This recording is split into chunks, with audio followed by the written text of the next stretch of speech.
Well, welcome to the Navigating Your Life show. I'm your host, Nat Williams. Tonight we're going to take a look at the resolutions we made 6 months ago. Now that we're halfway through the year and 6 months since the New Year's ball dropped, we want to look at those resolutions and promises that we made. Recently, I had the opportunity to meet with Dr. Michael Sachs, a professor at Temple University, to discuss the most popular resolutions that people make and what has happened to them. And here's what he had to share with us. So welcome, Dr. Sachs. Thank you very much for joining us. You are a professor at Temple University, and you were sharing earlier the department that you're in. Would you please? I'm in the Department of Kinesiology. The old name used to be Physical Education, but we're Kinesiology, and we're part of the College of Health Professions and Social Work. Wonderful. And my area of specialization is in exercise and sports psychology. Wonderful. So talk with us about the psychology of keeping resolutions and why some people do keep them and others don't. So please share your thoughts. Well, it's certainly one of the great challenges in our area. The New Year's Day is often seen as the day to sort of start anew. You've got a new year beginning. You have resolutions about changes you want to make in your life, and a lot of individuals do that in terms of their health and fitness in a variety of ways, particularly in terms of exercise and sport and physical activity. Some people make changes in their diet. Some people make other behavioral changes in terms of stopping smoking or so on. But to focus particularly on the exercise, the sport and physical activity, a new year, certainly, you've had the holidays and so on. People often tend to indulge a little bit. They get some time to relax and so on, and maybe they put on a few extra pounds or have just been a bit sedentary, and they say, good, now, January 1st is here, and I'm ready to begin, an exercise program and get back in shape and lose a little bit of weight and so on. So in that sense, it seems like the sort of perfect time to begin. One of the messages that I'd like to leave with people is that there's nothing wrong with every day, in a sense, being a new year. It can be the start of a new year. But and just talk with me as you looked at the psychology behind behavior as to why we make them and have the enthusiasm, and then it dissipates. What is it that is missing from our ability to keep that declaration going, and what can be done, especially as we look, and I think your point is well taken, as we look 6 or 7 months later, we can just start again today. We don't have to punish ourselves for what we didn't do. We can just begin again where we are now. But what are some of the things that if people want to keep their commitments, what are some of the things that you suggest to your students and others that you work with as a way to keep it going and keep it on the forefront? Well, certainly, a lot of people, as you indicate, are highly motivated initially. They have very good intentions, and they really want to make some changes for whatever variety of reasons. But probably the reason they have to make those resolutions in the first place is they haven't been able to stick with, the word we usually use is adherence, exercise adherence and so on.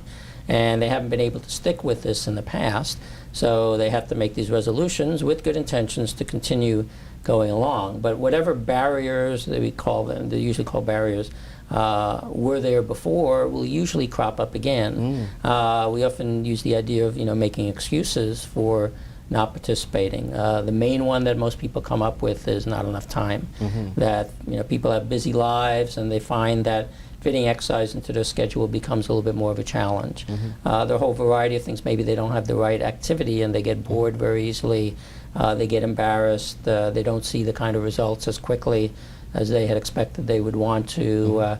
They have a lot going on at work, at home, and so on. But this is a long-term process. Whether you're 20, 30, 40, 50, or even 70 or so on, hopefully you have many years left in your life. And so, if you have trouble surmounting that barrier now, that's fine. Make another resolution, and maybe need to get some help from a professional and so on to help you work with that barrier. But at some point, you will be able to overcome that barrier, and you will be able to adhere to, stick with an exercise program. It can back up even more, where we have something we call a decisional balance sheet, where you put down the pros of starting an exercise program or making any sort of behavior change, and the cons. What are the costs of doing so, and what are the benefits?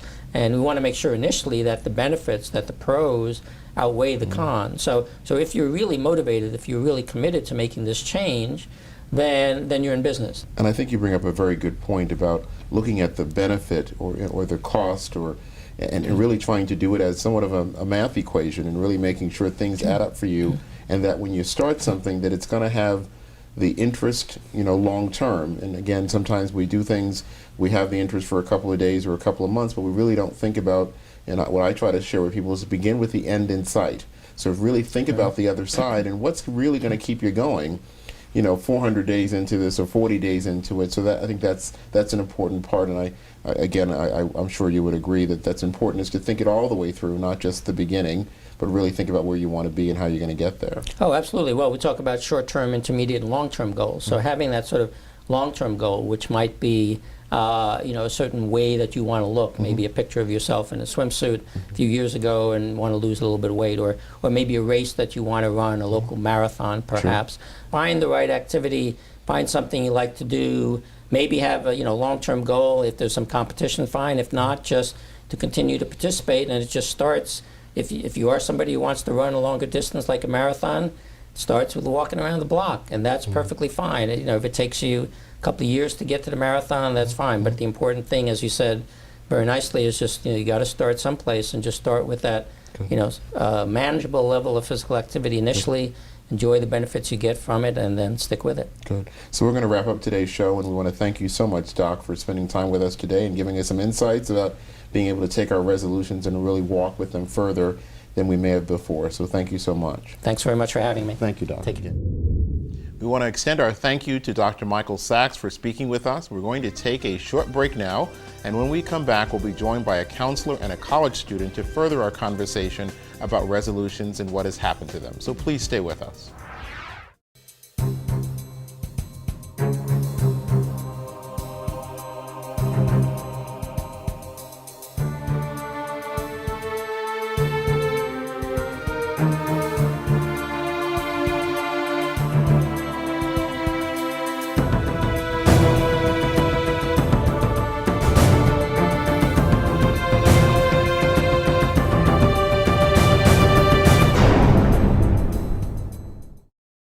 Explore Dr. Nat Williams' Absolutes of Success book series featuring The Navigator of Life, The Mature 64, Living Life 8x8, Management and Leadership by the 3 Ps, The Affordability Factor, The 4 C's of Change, Embracing Your Real Life, and the Absolutes of Success series workbook, Maximizing Your Greatest Potential to Achieve Your Personal Best. All books available at drnatwilliams.com or amazon.com.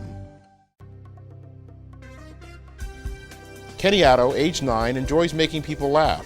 He has a boundless amount of energy, which he channels into a variety of activities.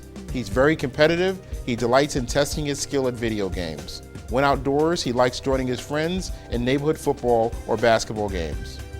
When inside, Kenny Otto can frequently be found on the floor maneuvering his toy cars, soldiers, and wrestlers. He's in the 4th grade, and Kenny Otto is a good student, and his report cards are filled with A's and B's. Kenny Otto would benefit greatly from having a loving, supportive, permanent family that would guide him in his years ahead and help him reach his potential. For adoption information, please access the National Adoption Center's website at adopt.org. And for further information specifically on Kenny Otto, please contact S. Martinez at adopt.org.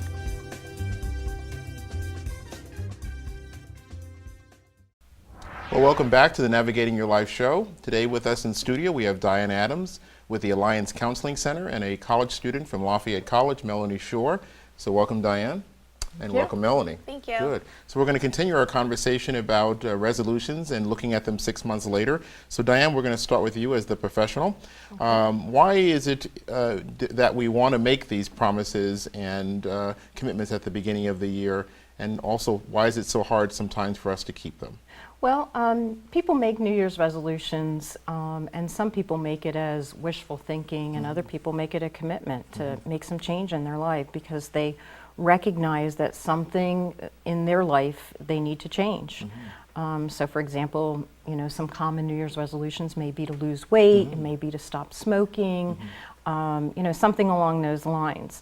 When it's wishful thinking, then it's more passive in nature. When it's more of a commitment, that takes on more of an active role. So there are different levels to these promises that you're making. One that just can be very light and very easygoing, another one that really is a commitment that you're making. Correct. Wow. And how do you know the difference? So what are some of the ingredients that you would have if it's really a commitment versus just wishful thinking?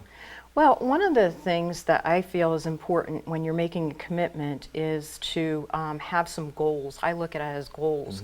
So if I'm going to have some goals or a goal, such as lose weight, what am I going to do to achieve that goal? Am I going to get support? Am I going to write things down? So are there really some action steps? Correct. Yeah, commitment involves action. It's a active process.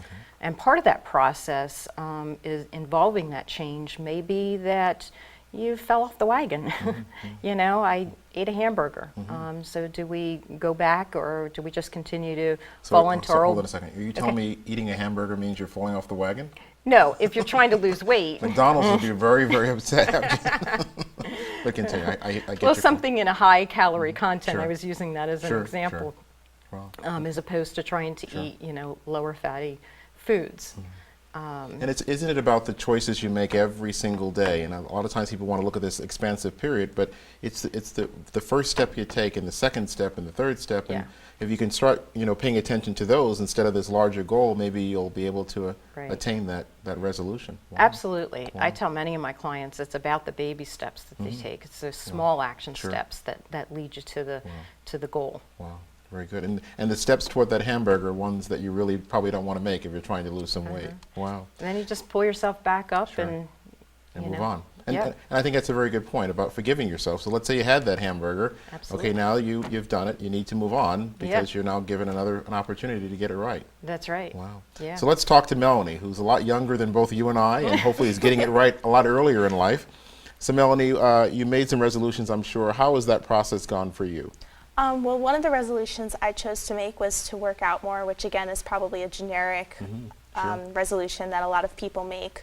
However, when I do it, I set myself little rewards at the end. The rewards don't involve donuts or anything. But I do, if I do work out one day, I'll say, oh, okay, then I can have this as a reward at the end of the week. Wow. And I find that when I don't work out on a certain day, I grow tired towards about 4 or 5 o'clock. Wow. It happened one day I didn't work out and I needed to take a 20-minute nap. Wow. And it was just, I feel more refreshed and I feel very accomplished and ready to start the day or end the day if I do And it see, at the end of the day. I guess a person wouldn't normally think that exercise, you know, would help you stay more energized. They would think it would make you tired and that you would need to take a nap. And in your situation, it's just the opposite. Is when you don't exercise, you find yourself getting somewhat tired. Yeah, Wow. it's true. And I found that when I was studying abroad this semester and I came home and I found that I needed to wake up in the morning and I needed to not sleep for 10 hours Wow. at night. So choosing to sleep for that 7 to 8 hours and then waking up in the morning and just getting the workout in, it won't prolong it towards the end of the day. Wow. So I'll just get it over with and enjoy it. And what is the role of fellowship and being with others as you try to make some of these commitments and promises? Is that important? Are you doing workouts by yourself with others? Are you doing, you know, making these positive steps alone, or are there partners that you have along? Well, I come from, a lot of my family likes to work out. Both my parents run, and my sister recently joined a gym because she got a job. And we all like to work out in our own time. And the time I work out is the time my family is very busy with things. So I will work out with my iPod and run around the block or run around the neighborhood. So. Wow, very good. And Diane, the role of fellowship, do you find that that's a helpful thing, or reality, like in Melanie's situation, that she has other things that are keeping her company and that's okay because that works for her? Well, I'm absolutely a firm believer in support and having support, you know, and losing weight. Maybe I call it an accountability partner, somebody to go to help cheer you on and give you that support can be a really big factor in making that resolution come true. Good. As we get ready to wrap up, is there anything you want to share? We'll go to you, Melanie, first. Is there anything you want to share with our viewers before we close out? I think it's very important to be realistic with these goals. I mean, if you take someone who's never worked out before and you say, oh, here's a 5-day schedule, you're going to be working out for the entire morning, they're not going to want to do it. They're going to take a step back and say, oh my God, that sounds intimidating. Sure. But I think if you're very realistic about it, and even if you're doing a half an hour or 20 minutes of cardio, just make that time, and I think you'll in time see results. Wow, those baby steps are important. Wow. And Diane, please, your closing thoughts. Sure. Just to piggyback on what she was saying, yes, I think I encourage people to make specific, measurable goals. So if you say that you're going to work out more, that's more along the lines of wishful thinking. But if I say I'm going to work out 3 times a week for 45 minutes, and you're writing that down, you're much more likely to be able to succeed at that. Very good. Well, thank you both for sharing. You shared some powerful information. We appreciate that. Thank you. We have to stop now for a commercial break. When we come back, we'll be joined by another student from Lafayette College as well as an author. So please stay with us. At Bridge to Creative Learning and Child Care Center, your child will learn and play the creative way in a safe and secure environment. We offer a fun and caring educational-based atmosphere and allow parents to monitor their child's activities. We are a state-licensed child care center offering academic preparation, after-school programs, creative learning, summer activities, and much more. Call us at 610-351-7400. Prepare your child for a brighter future. In these challenging times, your organization needs employees that maximize results. HumanWorks Training and Educational Services provides results-focused seminars for your staff. Topics include management and motivating employees, stress management, team building and leadership skills, and cultural diversity. Register today, just $89.99 or $75 for chamber members. Call 484-893-5057 or visit hwtes.com. It's about changing the world in which we live. It's about playing, living, and working together. It's about escaping from special programs. It's about finding leadership. And social justice. The Pennsylvania Developmental Disabilities Council believes that disability is a natural part of the human condition. We are working to create a commonwealth where all people thrive in shared citizenship. And everybody wins. Well, welcome back. We're now joined in studio by Carol Josell and Chris Yarnell, and they're going to continue our conversation. But just to give you a little background on Carol, she's an adjunct professor and a formal middle school learning specialist. And we have Chris, who is a sophomore at Lafayette College, who's studying international affairs. So welcome, Chris. Thank you. And welcome, Carol. Thank you. So we're talking today about resolutions in 6 months later. What can you add to the conversation? We'll start with you first, Carol. As people that are looking at resolutions that they may have made 6 months ago and where they are now, what are your observations and your thoughts about as a person who studied this and paying attention to it closely? I think one of the biggest problems with resolutions, I know a lot of people who have stopped making them because they never keep them, is that they're just very big, like I'm going to lose 30 pounds by February. Students will write in September, I'm going to be an A student, I'm going to get straight A's. It's inevitable if you ask the kids, what do you want to accomplish this year? And by October, the kids have slipped, and a lot of people just, it's too hard, I can't do it. So the first thing you need to know about goals is they have to be reasonable, and then you need to monitor them. You know, I put sticky notes all over the house, you know, don't eat that cheesecake. Keep your goals in mind, keep them small, set dates so that you have certain time limits instead of just this kind of nebulous, I'm going to lose 20 pounds sometime. Right, wow. And sitting next to you is Chris Yarnell, and listening to his story, he's just the opposite. He seems like he has everything very scripted, and so why is it that some people can be able to do that? Why are you able to do that, Chris? So you have a, you know, why don't you share with our viewers what your plans are and what your goals are? Going against like New Year's resolutions, stuff like that, I have what's more like a life plan. Sure. Like I want to go to Ireland, I want to teach English in Japan, that kind of stuff. Wow. But like that's just preset for me. I knew I've always wanted to do it. It's in my major at Lafayette. And but with New Year's resolutions, like I wanted to get straight A's, like she said. Wow. And me and my friend, How did you do? 2 A's and 2 B's. Well, that's good. So I got halfway there. There you go. That's wonderful. But me and my friend set up a schedule, like we were going to go running certain days. But like things come up, you get to study, there's a test, there's a party somewhere. Life happens. Life happens. And you go against it, and then you get lazy. And that it's just kind of part of the game that you have to deal with. And I don't know, New Year's resolutions is more like what the people want to change about themselves and not what they want to do for like the rest of their lives. Right. So life plans are easier. So what have you done when you found that you've waned a little bit from your goals? How have you gotten yourself back up into the saddle? Like with the plan to go running and stuff like that, if I miss it, I might go to the gym, which is different, but it still works in the same degree, in my opinion. If, say, I don't study for a test, something like that, I'll make sure I put in a couple more hours here and there, get some more studying in, hopefully do better on the next one. But yeah. Very good. And Carol, you have written 3 books, and you have a nice little pamphlet here, which we're going to talk about. But what was the focus of the books that you've written? Mostly learning strategies. I encounter students all the time who, you put kids in a desk and they've got the pretty notebook and the matching pens and everything. They really don't know how to be a student. So my job was always to give them the strategies so that they could succeed. And if they stuck with that plan and monitored, and of course grades are one way of monitoring your progress, kids found that with some discipline and really, parents will bribe children. If you get an A, I'll give you $5. My parents did it with me.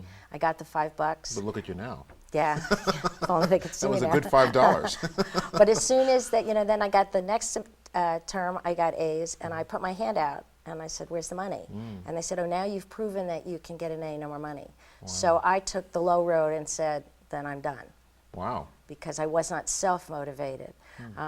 There's intrinsic motivation, and it needs to come from inside. And sometimes sharing a goal with somebody else. And partnering, right? So that you don't want to disappoint somebody and for approval. And you just keep reminding yourself, all those self-help books are out there. We're all trying to do better. Very good. And Chris, as a college student, and you're on your own now, how are you building in some strategies for yourself to...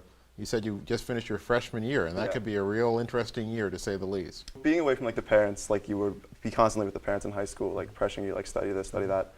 You really have to self-motivate yourself. There's no parents with a little bit of bribing. But you have to bribe yourself, kind of. Okay, if I study this long, I'll go downstairs and hang with my friends. Or if I study this long, okay, I can go to the gym and relax, or I'll go to the party tonight, something like that. So some self-discipline. Yeah. Wow. And it's really difficult to sit yourself down, look at a book, and make yourself do that studying. But Lafayette College, any college really, there's always a library. There's always teachers with office hours. They'll help you structure your life to better fit the college experience. So there's help out there. Yeah, absolutely. You have to tap into it. We're getting ready to wrap up, and I want to give both of you a chance to share any closing thoughts. So Carol, why don't you go first? I like what he said about giving himself a reward. If you give yourself a little reward, if I read these 30 pages, then I can go running or do something special for myself. But it comes from yourself, not from an adult telling you what to do. And if you monitor it, you keep reminding yourself, pat yourself on your back, and you say, "I think I can," instead of, "Oh, it's too hard, I can't." Usually, and remember, not too lofty. They have to be reasonable, and then you can succeed. Very good. Thanks, Carol. And Chris, please, any closing thoughts you have? Playing off what she said, the lofty goals. If you set yourself a lofty goal, you're setting yourself up to be ideological, and it's not really going to work out in the end. Losing 30 pounds is... It's not realistic. It's not realistic. You need to be very realistic in your goals and keep a focused mind when you're trying to accomplish them. I mean, it's very simple, but it's very difficult. Good. And because we want to thank you for your help today, we were able to work with our partners at Great Wolf Lodge to give you both a one-day pass. And that's for the other young lady from Lafayette. You owe it to her. Okay. And I'm sure if not you, some of your family members can enjoy that there, Carol. So we want to, again, thank you for joining us. Thank you. All right. And again, thank you to Great Wolf for providing those free passes. So we're now going to take a break. When we come back, we're going to wrap up today's show. So please stay with us. Enrich your life at Sacred Heart Villa, situated atop Mount St. Michael on 40-plus scenic acres. Our caring staff includes missionary sisters and on-site licensed nurses 24/7. We offer medical reminders as well as dispensing medication and transportation to medical appointments. With excellent food, fun events, a spacious hall, safe rooms, and much more, your life will be enriched. Call 610-929-5751 or go to sacredheartvilla-readingpa.org. Ready for some fun? FunWorks assists individuals with and without disabilities to participate in community activities. These activities are provided in small settings for 1 to 8 individuals with at least 1 to 2 direct support professionals. We visit places like Dollywood, Willow Valley Inn, Phillies Games, Iron Pigs Games, the Lehigh Valley Zoo, and more. Let us know your dream trip. Our staff is dedicated to ensuring your dream activities come true. For more information, call 888-966-9466 or visit funworksinc.org. You choose your doctor, you choose your pharmacy. Why shouldn't you choose your in-home healthcare provider? The good news is you can and you should. When your hospital or doctor prescribes home care, Alan Lear Home Care Associates will work with you in the comfort of your own home, providing a full range of services. Our nurses are dedicated professionals that take the time to get to know you and help you return to your optimal health. Call Alan Lear Home Care Associates, caring for you when you need us most. To continue from last week's employment highlight, we'd like to review more top resume tips for those currently seeking employment. Do not use personal hobbies. Use critical space on the resume to highlight awards, publications, software skills, and language proficiency. Reference upon request is unnecessary. It goes without saying that they can be provided upon request. Keep graphics simple and clean. Keep font size and spacing congruent, and make sure text is easily legible. Be strategic when using image. Less is more. Do not waste space. Use a black and white version when submitting via email. If colored versions are printed in grayscale, they can be difficult to read. I sincerely hope today's show has been enlightening, encouraging, and empowering for you. Statistics show that 45% of Americans make resolutions each January. 46% of them make it past the 6-month mark, but 97% end up breaking them by year's end. Tonight we discuss common resolutions, why people break them, and how we can learn to keep them. Let's all try to remember to be realistic when making your resolutions and to stay focused throughout the year to ensure your resolution becomes one you turn into a lifelong commitment. As we wrap up today's show, we want to let you know we're looking forward to having you join us next week when the topics will be Paychecks No More, Finances After Retirement. Till then, please be well. Thanks for watching.